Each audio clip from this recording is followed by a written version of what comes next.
Смотрите, вы говорили про парковочку очень многие, что в Европе там все дела, все отлично, все паркуются как надо. Ну, посмотрите, вот этот ряд весь занят абсолютно просто. Плюс еще на той стороне покажи, как стоят люди. И так все до самого центра. И в центре я вам покажу. То есть парковка здесь реальная жесть, поэтому люди покупают маленькие машинки. Чего люди только не придумают, чтобы экономить пространство для парковки. Ну и, наверное, уменьшить расход топлива. Кстати, время 8 утра, говорю, свободных мест практически нигде нету. Я, конечно, не помню, когда был в Германии, было ли такое, но мне кажется, нет. Я бы обратил внимание на такую жесть с парковками. Ну а мы тем временем вернемся в красивый Рим, с садами на крышах и апельсинами, растущими прямо над головой, и прекрасными соснами пиния.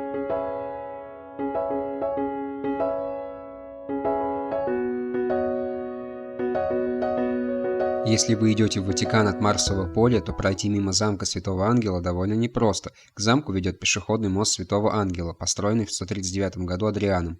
Мост через реку Тибр.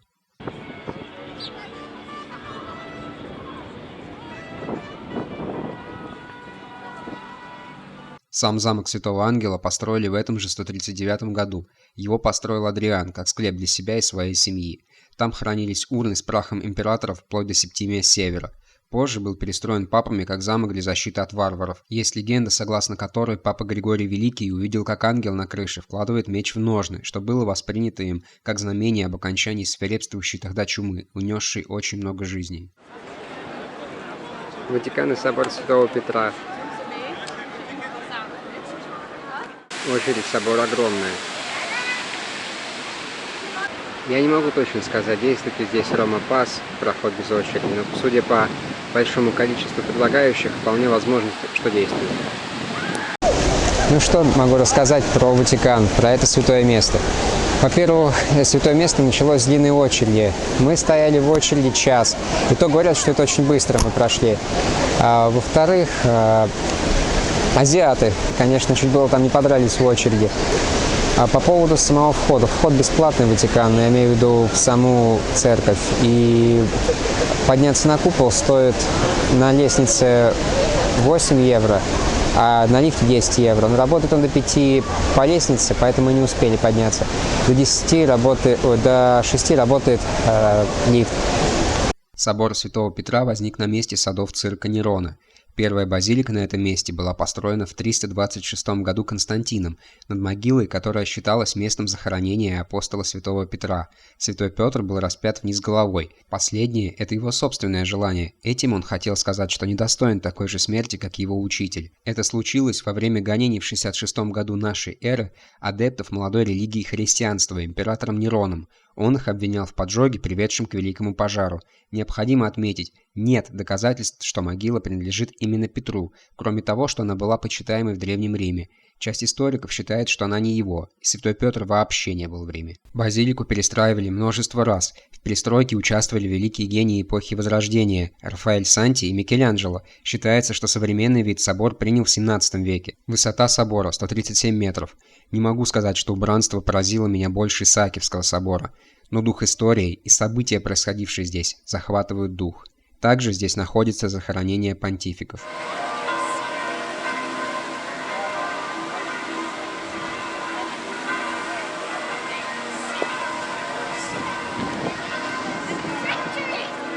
А вот посольство России. Посольство России находится по пути от замка Святого Ангела к Ватикану. А мы переходим к прекрасному зданию Дворца правосудия. В нем находится Кассационный суд Италии. Строительство началось в 1888 году. Размеры и архитектура здания поражает. 170 на 155 метров. Изысканные украшения, квадрига на крыше, покрытие травертинским известняком. Все это впечатляет. Римский форум впечатляет больше всего. Здесь находятся древности разных эпох от республиканского Рима и Римской империи и до ее упадка. Вообще, кроме основного форума, есть еще форум Августа и Трояна. Они, как и Цезарь, пытались расширить границы и соединить его с Марсовым полем. На форуме даже знающему историю человеку довольно сложно идентифицировать и находить постройки. Именно чтобы прогулка не показалась скучной и бестолковой ходьбой от камня к камню, я большую часть видео посвятил именно форуму. Ребят, вот мы и на форуме. Это базилика Амилия. Через мост от нас Марсово поле. начинается и форум Августа. Это как раз Курия Юлия. Курия Юлия – это базилика, построенная в 29 году до нашей эры. Курия – это место сбора сената. С 7 века там находилась христианская церковь. Именно поэтому она хорошо сохранилась. Вокруг лежат остатки античных строений и ляпис-нигер, черный камень. Нам не повезло, он был закрыт на реконструкцию. Прямо по направлению к арке севера идет Виа Сакра, так называемая Святая Дорога. А вот слева это храм Фаустины. Это Антоний Пий построил умершей жене. Именно ей он построил вот этот прекрасный храм. Там же, по-моему, он и похоронен был вместе со своей женой. Ребят, здесь просто столько всего, что, блин, все знать, я не знаю, ребят. Даже вроде как я взял с собой листочки, хотя бы как-то понимать. Но, блин, здесь очень мало подсказок, кстати, что не очень удобно. Есть аудиогид, может быть, стоило его взять. Потому что так вот даже тяжело ориентироваться.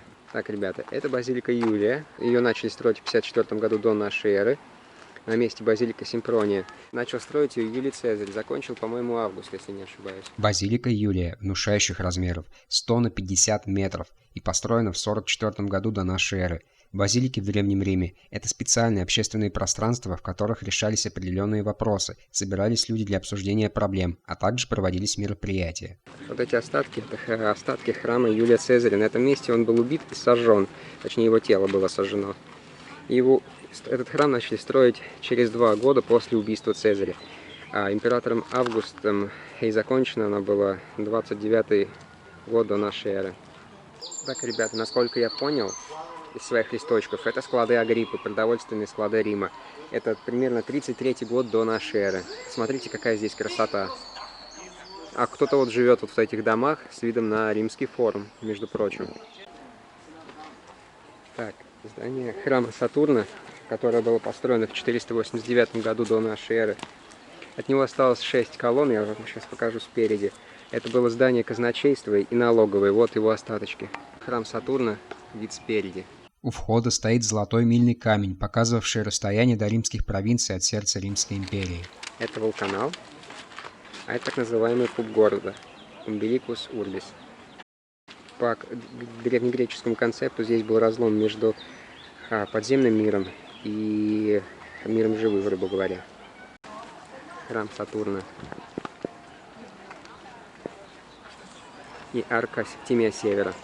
Арка Септимия Севера поражает вниманием к деталям. Вся арка покрыта выгравированными узорами и фигурками, изображающими войну и сражения. Высота арки 21 метр, ширина 24, имеет 3 пролета, построена в 205 году нашей эры в честь победы над Парфией, государство в основном на территории современного Ирана. Так, ребят, это храм Веспасиана, 69-79 год нашей эры. Рядом стоит уже упоминавшийся в первой части храм Веспасиана и его сына Тита. Строительство начали после смерти Веспасиана в 79 году нашей эры. Спереди колонна Фоки. Это император Византии, и она поднимается на высоту 13 метров. Довольно-таки непонятно, неясно из-за чего ему построили здесь, на форуме, колонну. Но это уже наша эра, по-моему, 602 год нашей эры. Вот она и есть, ростра, с которой произносили речи ораторы.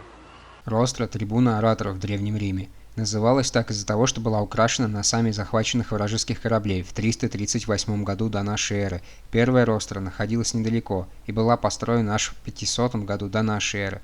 Ростра была отреставрирована при Августе. На ней появились новые трофеи от флота Клеопатры IV и от Карфагена.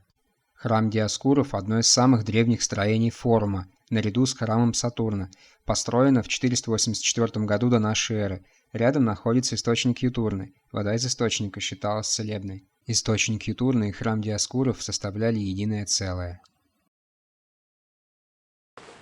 Это, по-моему, храм Весталок, если не ошибаюсь. Точнее, это храм богини Весты, а рядом с ним должен быть храм Весталок. Где он только? Храм Весталок, а позади храм Весты, богини очага.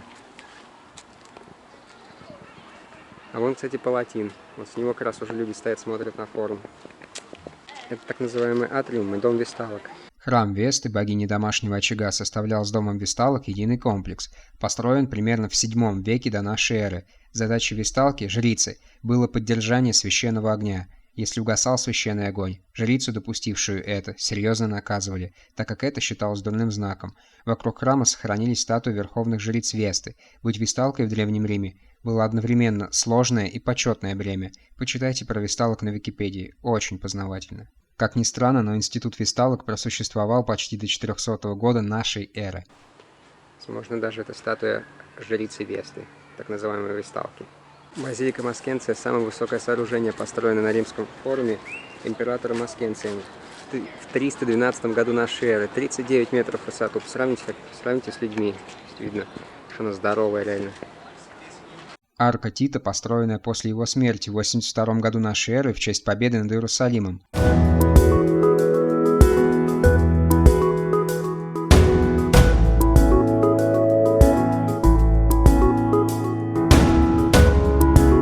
С Палатинского холма открывается прекрасный вид на форум и вообще на Рим. По пути на Палатин можно встретить еще несколько руин, раскопок, а также красивые рощи с фруктами и цветами. Прогулка по форуму заняла у нас более 2 часов.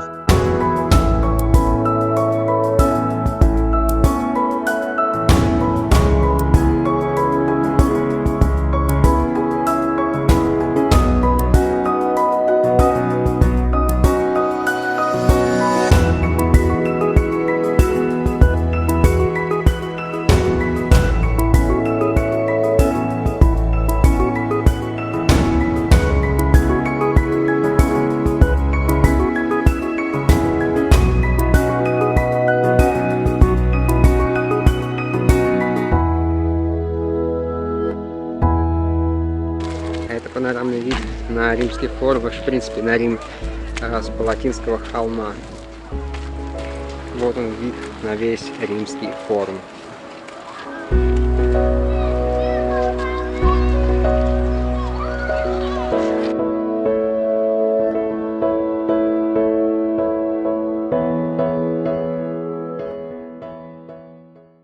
Юлий Цезарь, как и Август, пытались расширить границы Рима.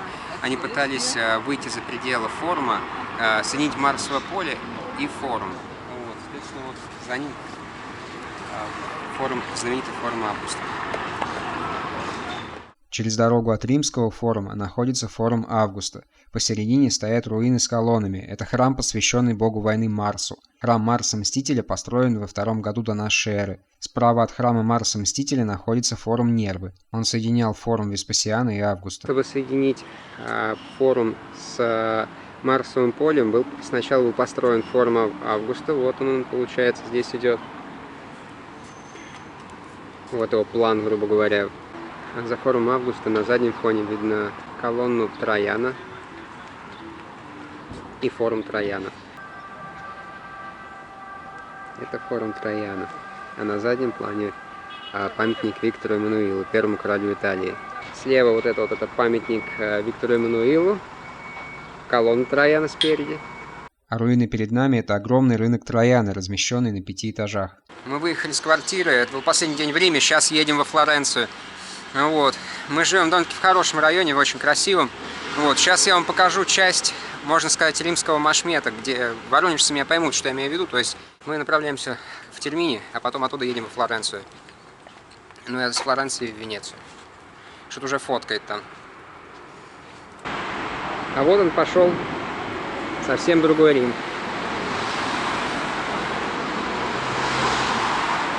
С вечными парковками.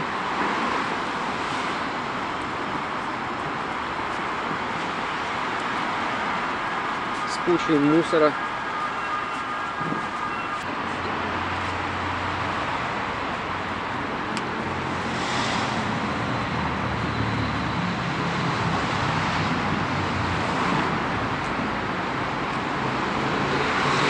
Я думаю, смысл вы поняли. А как вам автомагистраль в 5 метрах от окон?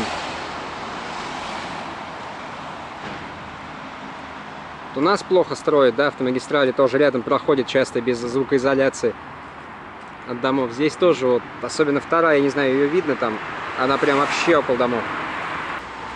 Современные трамвайчики, ну и опять же парковка. Парковка, граффити, ну и прочие прелести итальянской жизни. Вот как насколько сразу отличается район иммигрантов от другого района. Вот вообще капец как. Все очень просто. Здесь есть номера поездов. Вот мы едем вот на этом поезде. Это номер 8918. Он также указан на билете. Сейчас покажу. Все откроешь. Также есть вверху расписание. 8918. Здесь также есть подробная карта со всеми обозначениями, где какая платформа находится. Например, если вам нужна с 1 по 23 платформу, то она вот она, с 1 по 23. Если вам нужна 24 платформа, то на нее выход, по-моему, так, 11. И вот 11 выход. И если вам нужна 25-29 платформа, то вот платформы пишется, где написано бинарио вверху, в самый правый уголочек. А вот сам термини. Ну, кафешки всякие, вот наверху табло идет как раз, и вот там вот дальше идет термин. Стоп. Так, ребята, у них что, легалайз здесь?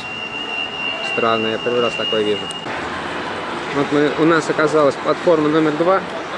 Вот она, вторая. Вот мы в ее сторону идем. Вот. Дальше. Следующая, скорее всего, наша платформа 2. А вот он, наш красавчик. Ну вы посмотрите, какая прелесть вообще, а? Ух. Посмотрите, какой красивый поезд. На табло номер поезда и платформы и его направление. Поезд разгоняется до 250 км в час. Ну все, прощай.